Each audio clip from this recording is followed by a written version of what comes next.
This is League Magazine, and with me I have Pr0lly, the coach of H2K. Welcome aboard, and congratulations, first off, with your victory. Yeah, pretty happy. It was a hard-fought win. We've never come back from an 0-2 or had an 0-2, so I was a bit worried for my team, but once I saw them play the beginning of Game 3, I knew we were golden.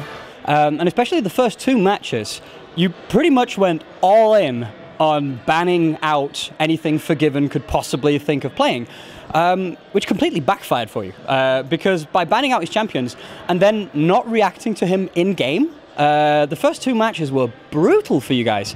Looking back now, I mean, what would you, I mean, did you adopt to this during the game? Is that why you stopped doing it, or why did you change tactics? It was a big question mark for us, because when we banned the 280 carries and they banned 2 as well, that threw us off a bit. And they also had like the pocket Kassadin pick, which we knew about, but I don't think we prepared properly for it. And then I think in Game 2 they pulled out the pocket Vayne, so they basically had like 2 cards that we didn't know about. So after the second game, we kind of realized that they were mortal. Like if you notice, second game they had a big lead, and then we came back a bit, and then we threw at Baron again.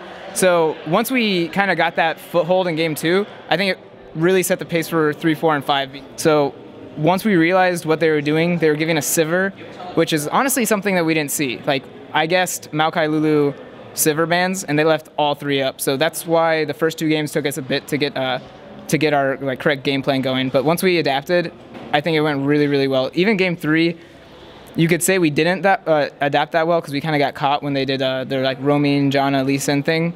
But once we hit Game 4, they had all their cards, and we knew all their plays, like with N-rated roaming and stuff.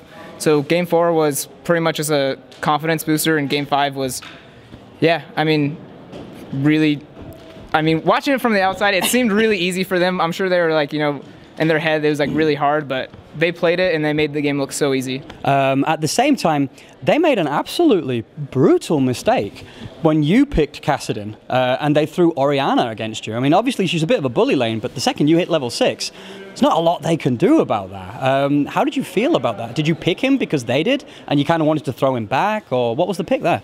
Well, when they're picking purple side, to me that meant, okay, their mid laner, he was wavering on his ability to play.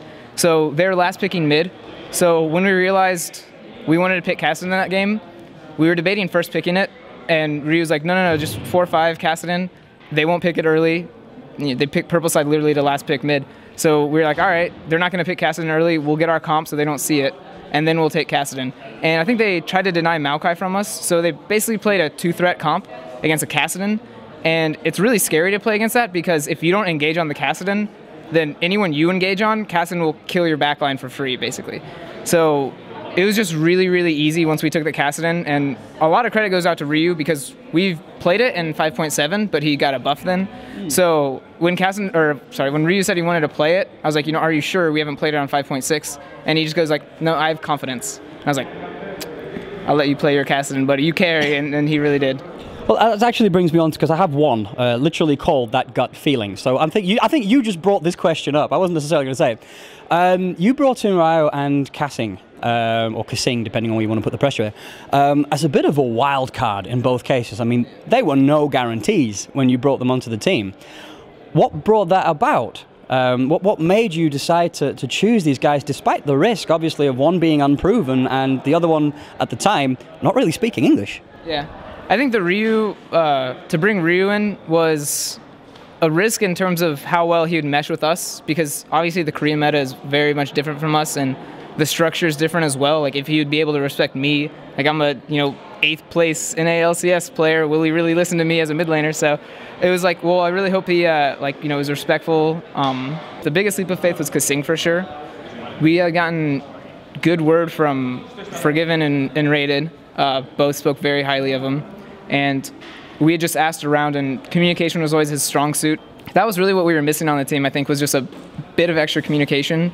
So going solely based off of that, we picked up Kassing, and when him and Hjarnan first started duoing, it just like clicked really quickly. You know, he's a really easy guy to get along with, and that made it, you know, even easier. So everything just rolled very quickly, and we were able to, you know, pick up where we left off, even though we had a brand new player. In one last ditch, I am going to ask you to play favorites, which is never a good thing for the coach to do. In these last 5 games, if you had to pick one MVP from your team, who would you say was the absolute backbone of everything you did this time around? Which is not fair, but there you go. Man, that's really hard. So I'm just really happy. Like, I honestly can't pick a favorite. I think Hjarnan probably played the best series of his life so far. Thank you for joining us today. If you want to hear more about the LCS Spring Finals, stay tuned with LeakMagazine.com.